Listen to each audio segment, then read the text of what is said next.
Stakeholders in the agricultural sector are calling for farming systems that will ensure protection of arable land in the country to improve productivity. Led by the Eastern Africa Farmers Federation, the stakeholders called for increased investments in land and training of farmers as part of measures to address challenges currently facing small-scale farmers in the country.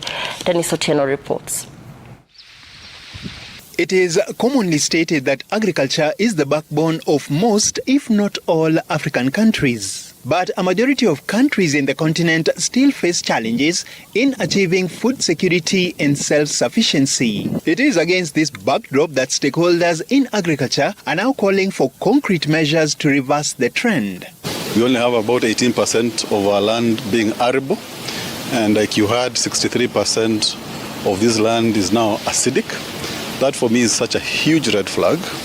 Speaking during a meeting in Nairobi, the Eastern Africa Farmers Federation Chief Executive Officer Stephen Mushiri says there is need to stop practices that reduce land productivity. Land is now, and especially agricultural land, is now under threat. And we are seeing that, if we don't protect it like we protect wildlife, these conversations we're talking about under SDG in terms of food security, nutrition security, reduction of food hunger, and so on, was something that would just be a pipe dream. The stakeholders also agreed that addressing land tenure rights is key in supporting the cause. It gives them the motivation to invest finances, energy and tools in producing on their lands. But where we lack it, then the motivation to invest in agriculture within their lands becomes difficult. The above strategies will also receive heavy support from policy measures employed by the government in governing land use. Moving forward, administrative measures are being put in place so that we don't fragment our lands to the extent that they become totally unproductive.